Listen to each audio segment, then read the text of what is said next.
Bienvenidos a Divine Savior Church en la ciudad de Doral, en el sur de la Florida. En Divine Savior estamos comprometidos a conectar a las personas con Jesús porque creemos que Jesús cambia vidas. Hacemos esto a través de la adoración semanal en 6 locaciones, conectándonos con la palabra de Dios y con otros, y sirviendo a nuestras comunidades locales. Esperamos que nuestro mensaje sea de bendición para ustedes. Si quieren saber más de nosotros, visiten nuestra página web, divinesaviorchurch.com. Estamos leyendo 1 de Pedro y en esta carta Pedro, el apóstol, escribe a un grupo de cristianos en lo que hoy en día es Turquía, si lo reconoce, el mapa. Algunas de estas personas seguramente eran extranjeros, no nacieron en ese territorio, eran como inmigrantes. Pero Pedro les recordó, y hemos visto esto, que definitivamente eran extranjeros todos. Extranjeros espirituales. Porque ahora eran diferentes. Ahora, por su fe en Jesucristo, eran libres, eran hijos libres de Dios. Liberados del pecado, de la muerte, del infierno. Ahora tenían esa fe en su corazón y tenían el deseo genuino de vivir de manera diferente de antes. Pero a través de esta carta vemos que Pedro entiende esto y entiende que un cristiano viviendo como extranjero en este mundo necesita consejos. ¿Cómo lo voy a hacer? ¿Cómo voy a vivir aquí? Como un extranjero espiritual. Y en la segunda mitad del capítulo 2 de su carta, Pedro menciona varias cosas. Porque estas personas iban a tener contacto e interacción con los incrédulos en general, pero también con el gobierno e interacción también con estructuras sociales permitidas por el gobierno. Y vamos a ver cuál es esa estructura que vamos a estudiar hoy.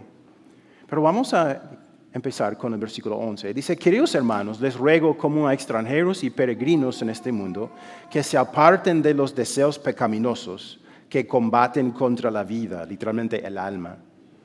Mantengan entre los incrédulos una conducta tan ejemplar que aunque los acusen de hacer el mal, ellos observen las buenas obras de ustedes y glorifiquen a Dios en el día de la salvación. ¿Por qué los extranjeros o los inmigrantes a veces son vistos por los nativos con sospecha o con desconfianza? ¿Por qué? Es porque son diferentes, ¿verdad? No son nativos. Y sé que algunos de ustedes han experimentado eso, ¿no? Pero puede suceder también, y eso sucedía a los cristianos, que eran extranjeros espirituales en esta tierra. Porque ahora los incrédulos, los vecinos y amigos incrédulos de ellos, los veían de otra forma y miraban su conducta y se preguntaban, ¿por qué? Porque se comporta así. Porque ya no se comporta como antes. Porque hemos sido amigos por muchos años. ¿Él se cree mejor que mí ahora? En algunos casos, rehuían a los cristianos porque su buena conducta les hacía sentirse culpables por su mala conducta. Porque eran diferentes, habían cambiado. Dios los estaba cambiando y transformando. Y la tentación para ellos y para nosotros, porque lo mismo puede suceder a nosotros, ¿no? La tentación es conformarnos con ellos y volver a practicar cosas que no agradan a Dios para encajar en la sociedad en la que vivimos.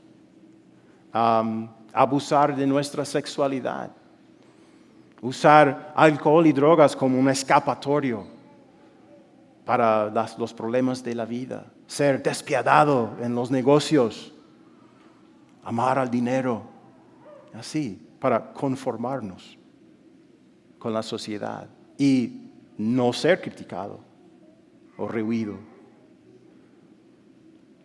Pero nosotros estamos en una guerra espiritual. Es lo que dice la Biblia. Estamos en una guerra espiritual porque Satanás quiere arrancar de tu corazón cristiano, ¿qué? Tu fe en Jesús.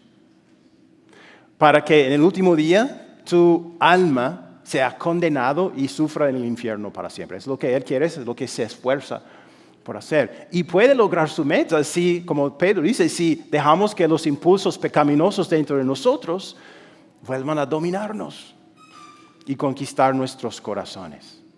Fue un peligro para ellos y un peligro para nosotros. Por eso debemos llevar una vida o lidiar esa batalla todos los días, batallando, arrepintiéndonos de nuestros pecados, confiando en el perdón que nos da Cristo y contando con su ayuda para tener renovación. Y el Espíritu Santo nos va a renovar por su palabra.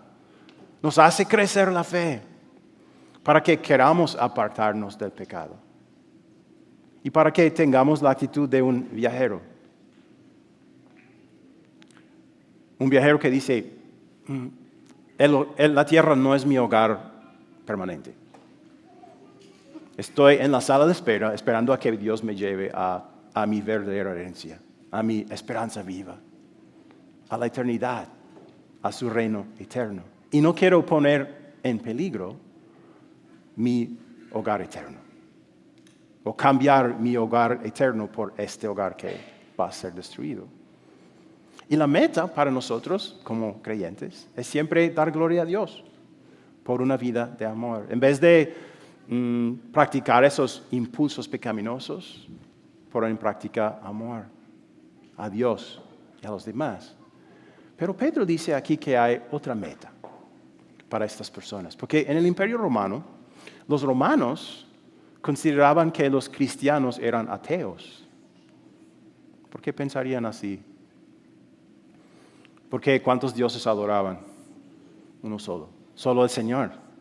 Y los romanos pensaban que si ustedes no adoran a los dioses de Roma, ellos se van a enojar y el imperio va a caer y todos van a sufrir. Así que ustedes son ateos. Pero Pedro les dice, no, manténganse firmes en la fe. Ustedes no son ateos, ustedes adoran al único verdadero Dios.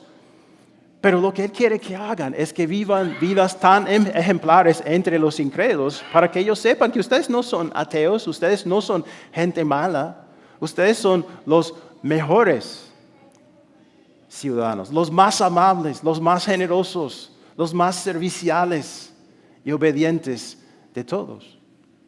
Y la idea es que esto puede disminuir las críticas y la persecución. Para que la gente, y hacer que el cristianismo sea atractivo a los incrédulos. Y eso es exactamente lo que sucedió. Si estudias la historia de la iglesia, muchas personas vieron cómo actuaban estos cristianos, sus vidas ejemplares, y decían, yo quiero esto para mí también. Escucharon y fueron convertidos a la fe. Ok, las críticas, si una persona me critica por mi fe, me rechaza, es una cosa. Pero ¿qué tal si el gobierno lo hace? Él habla de esto también. Dice, sométanse por causa del Señor a toda autoridad humana, ya sea al rey como suprema autoridad o a los gobernadores que Él envía para castigar a los que hacen el mal y reconocer a los que hacen el bien. En el mundo hay gobiernos buenos y hay gobiernos malos. ¿Hay gobiernos crueles, represivos? Sí. ¿Dios quiere que sean así? ¿Represivos, crueles, malos? No, de ninguna manera, no en absoluto. ¿Es la voluntad de Dios que los gobiernos humanos existan? Sí. La Biblia es claro en decir eso, de que el principio del gobierno humano es de Dios, porque Dios no obra en este mundo normalmente directamente. Cuando alguien asesina a otra persona, ¿aparece Dios para castigar a ese asesino? ¿Quién ha visto eso? No. ¿Qué pasa? Él dijo en Génesis 9, si alguien derrama la sangre de un ser humano, otro ser humano derramará la suya, porque el ser humano ha sido creado a imagen de Dios mismo. Dios obra y castiga al malhechor a veces por medio del gobierno humano. Pablo dijo más tarde en Romanos 13:4, dice esto, pues el gobernante está al servicio de Dios para tu bien. Pero si haces lo malo, entonces debes tener miedo. No en vano lleva la espada, pues está al servicio de Dios para impartir justicia y castigar al malhechor. Los varios sistemas de gobierno aquí fueron inventados por los seres humanos. Pero Dios instituyó el principio del gobierno humano para nuestro bien, para que podamos vivir en paz, para que haya paz y orden en este mundo. Tener un gobierno es bueno. ¿Alguien ha vivido bajo la anarquía? ¿Verdadera anarquía? Eso sería mucho peor, hasta peor que el peor gobierno de este mundo. Dios utiliza los gobiernos humanos para mantener paz y orden y para bendecirnos. Para bendecirnos. Y alguien podría decir, bueno, yo no. Y bueno, Pedro dice entonces, sométanse a esas autoridades. Someterse significa ponerte a ti mismo por debajo de una persona en una relación. Y dice, entonces ponte por debajo de esa persona en autoridad y obedece a las autoridades. Sé un buen ciudadano. Bueno, yo no voy a obedecer un gobierno malvado. Muchos dirían, ¿cómo voy a hacer eso? Pero tengan en cuenta quién era el emperador cuando Pedro escribió esta carta. ¿Alguien sabe quién es esta cabeza? Es Nerón. ¿Qué saben de Nerón? Uno de los déspotas más crueles, malvados y sangrientos de la historia. Pero aún así, Pedro dice, sométanse a él. Él es la autoridad. Pero debemos notar algo. ¿Qué dice? Sométanse por causa del Señor. Dice, porque el Señor quiere que hagas esto. Cuando te sometas a la autoridad, al gobierno, te sometas a Dios. Porque Él puso esa autoridad. Y si Él te dice que te sometas, no puede ser algo malo. Y otra persona quizás objetaría diciendo, ok, bueno, entiendo ahora que para Dios hay personas superiores e inferiores. Hay autoridades y personas que tienen que obedecer. Algunas personas son mejores que otras. La Biblia no apoya esa idea. No, de ninguna manera. Dios nos creó a todos nosotros iguales. No creó algunas personas superiores y otras personas inferiores. O algunos para ser amos, otros para ser esclavos. No, nos creó a todos iguales. Hay un más en la iglesia. Esto es lo que Pablo dice sobre la iglesia en Gálatas. Los que creemos en Jesús. Ya no hay judío ni griego, esclavo ni libre, hombre ni mujer, sino que todos ustedes son uno solo en Cristo Jesús. A los ojos de Dios no hay ninguna diferencia entre mí y tú, entre ninguno de nosotros. Igualmente pecaminosos, igualmente perdonados, escogidos y justificados por la fe en Cristo. Ninguna diferencia. Entonces, cuando Dios nos pide que nos sometamos, dice, haz esto voluntariamente. Esa persona es igual a ti, pero porque es mi voluntad, hazlo. Sométete a esa persona para que haya paz y orden en el mundo. Y en los próximos versículos, Pedro nos recuerda que somos libres y podemos usar nuestra libertad ahora no solamente para nuestro beneficio, sino para glorificar a Dios y para servir a nuestro prójimo. Él dice, porque esta es la voluntad de Dios, que practicando el bien, hagan callar la ignorancia de los insensatos. Eso es actuar como personas libres que no se valen de su libertad para disimular la maldad, sino que viven como siervos de Dios. Den a todos el debido respeto, amen a los hermanos, teman a Dios, respetan al Rey. Martín Lutero tuvo una habilidad increíble de resumir de manera muy concisa una verdad bíblica y dijo esto. El cristiano es un señor perfectamente libre, que no está sujeto a nadie. El Cristo es el siervo perfectamente obediente de todos, sujeto a todos. Parece ser una contradicción, pero no lo es. Cuando consideras lo que Cristo ha hecho por nosotros. Somos libres. ¿Por qué? Porque Jesús nos libró del pecado, de la muerte y del infierno. Jesús, que es Dios mismo, igual al Padre en todos los aspectos, ¿qué hizo nuestro Señor Jesucristo? Se sometió. Se sometió a la voluntad del Padre. En el huerto de Getsemaní, antes de su muerte, está sudando sangre, sabiendo que le espera la cruz, y le dice: Padre, ¿hay otra manera de hacer esto? La respuesta es no. Pero ¿qué dice Jesús? No se haga mi voluntad, sino la tuya. Hasta Dios mismo, Jesús, se sometió a su Padre. ¿Para qué? Para librarnos.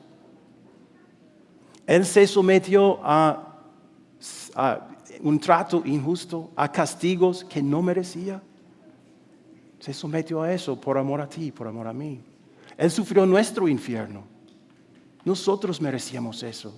Él nos libró para siempre, nos perdonó todos los pecados. Y ahora en esto, Cristo es nuestra motivación. ¿Por qué voy a someterme cuando Dios dice que me someta? Porque Cristo se sometió para mí, para salvarme. Cuando hago eso, sigo sus pasos.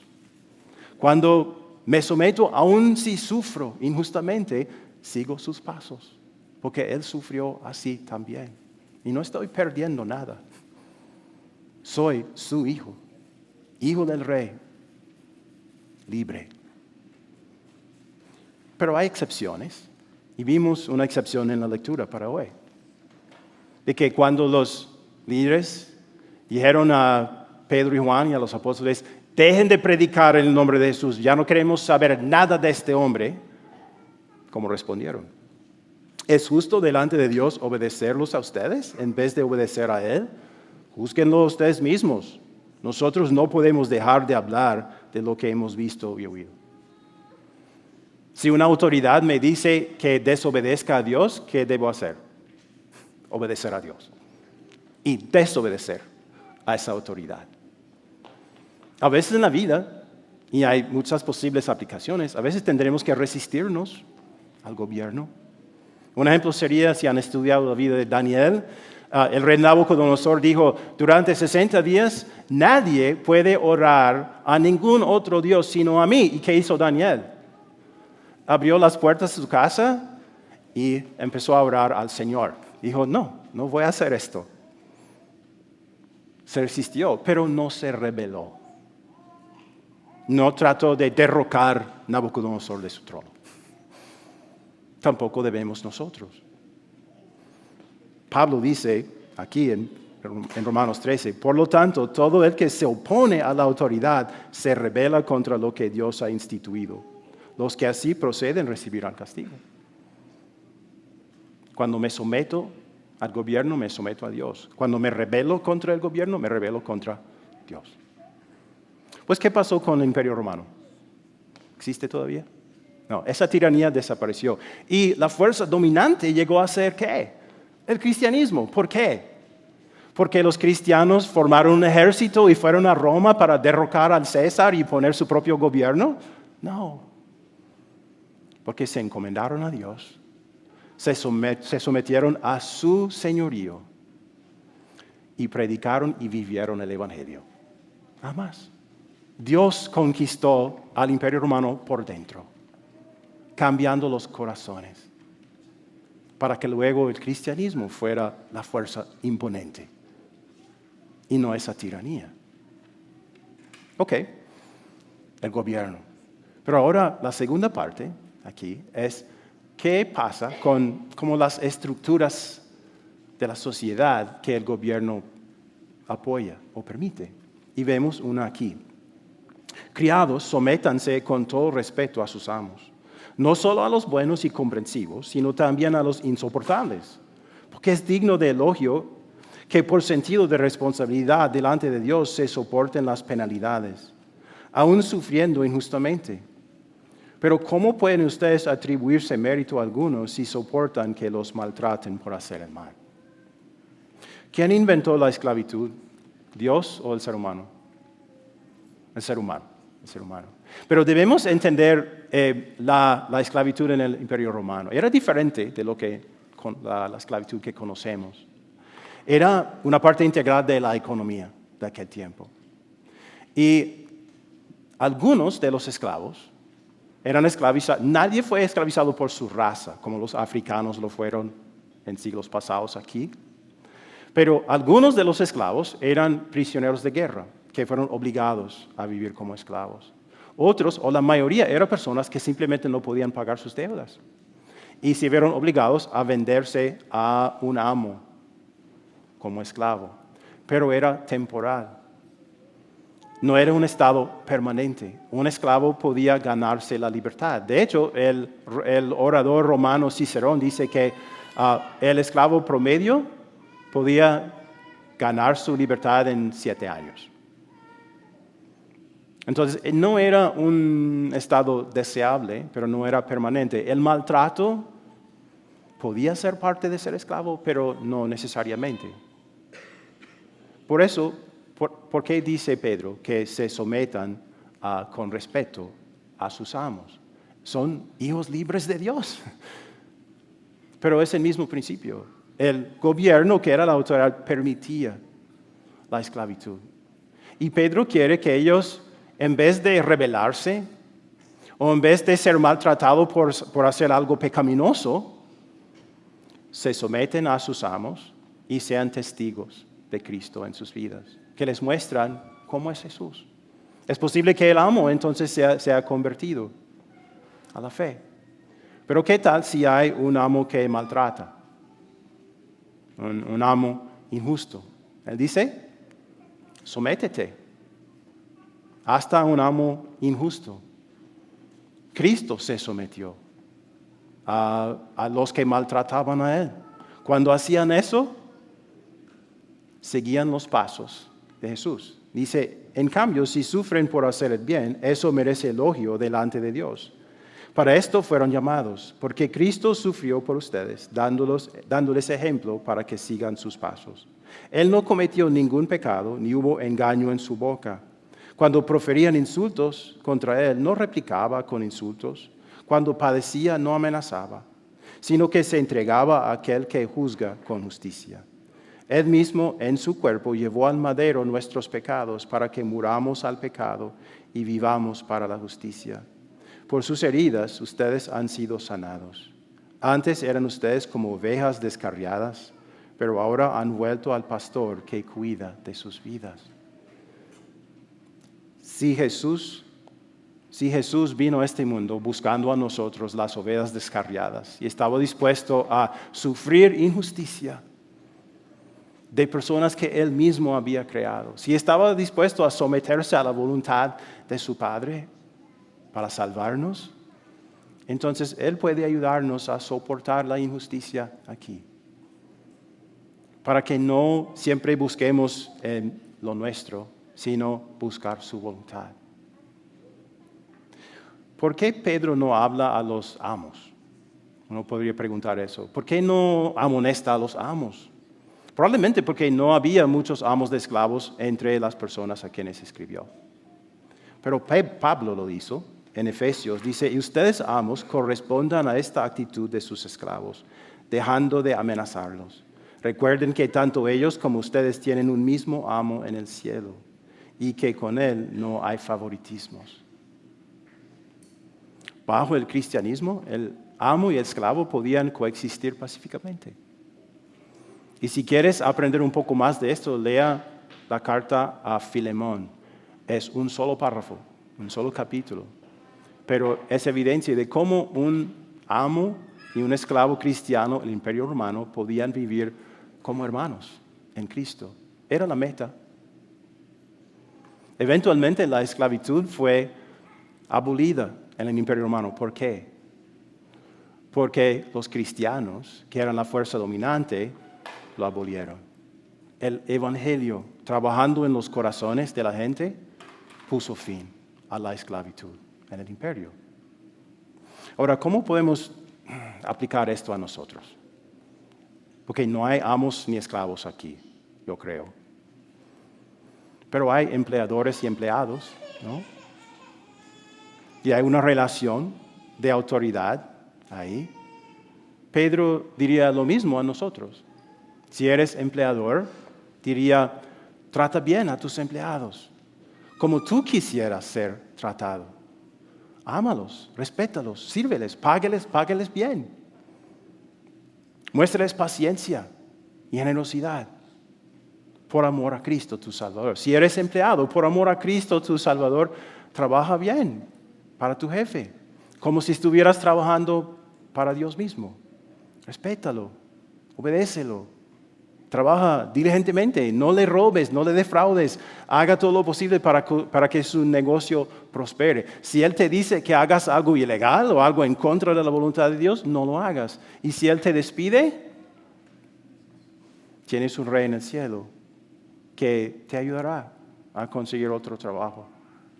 Él es fiel. El sufrimiento, podemos tratar de evitarlo. Si lo podemos evitar de manera agradable a Dios, que lo hagamos. Pero a veces es inevitable.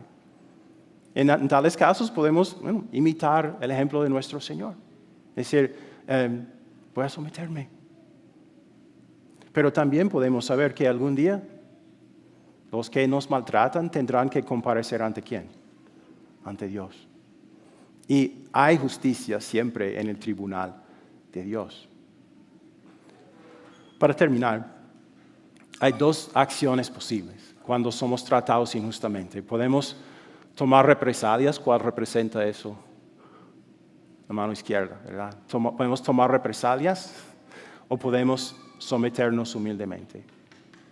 Si es inevitable el sufrimiento o la persecución, ¿verdad?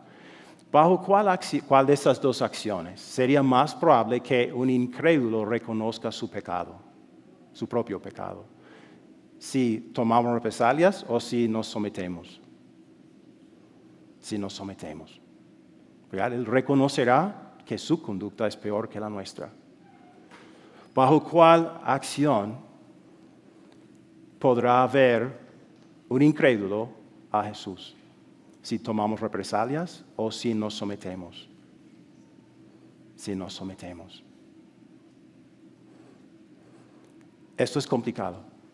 Y cubrir todo esto en un sermón es un poco peligroso, pero lo hice, ¿ok? Entonces, si tienes preguntas o dudas sobre esto, puedes hablar conmigo en cualquier momento, porque no es posible cubrir cada situación, cada aplicación.